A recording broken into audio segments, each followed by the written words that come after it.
இன்னைக்கு தமிழில் வினா வாக்கியம் பார்க்கலாமா? வினா வாக்கியத்தை எப்படி உருவாக்கணும் அப்படின்னு சொல்லிட்டு. பொதுவாகவே வினாத்தாளில் வினா இருக்கும், விடை நாம் எழுதுவோம். இப்போ வந்து என்ன சொல்கிறாங்க, ஒரு விடை கொடுத்துட்றாங்க, அந்த விடைக்கு ஏற்ற வினா அமைத்திடுக அப்படின்னு சொல்லிட்டு கேட்குறாங்க.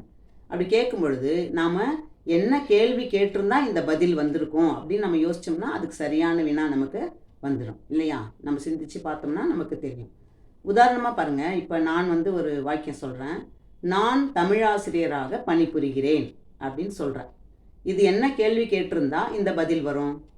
நீங்கள் என்ன பணிபுரிகிறீர்கள், உங்கள் பணி யாது, இந்த மாதிரி கேள்வி கேட்டால் தான் அந்த பதில் வரும்.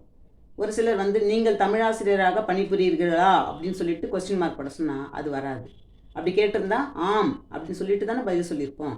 அதனால் ஏற்ற வினா அப்படி சொல்லும்போது சரியாக கவனித்து போடணும். இன்னொரு சான்று பாருங்கள். தஞ்சை பெரிய கோயில் எண்பட்டை வடிவில் கட்டப்பட்ட திராவிட கலைப்பாணி ஆகும் அப்படின்னு சொல்லிட்டு ஒரு பதில் சொல்லியிருக்காங்க. இதுதான் கேள்வி. இப்போ நீங்கள் வந்து அதுக்கு பதில் என்ன எழுத போகிறீங்க? ஒரு கேள்வி எழுத போகிறீங்க, வினாக்குறி போட்டு. சரியா?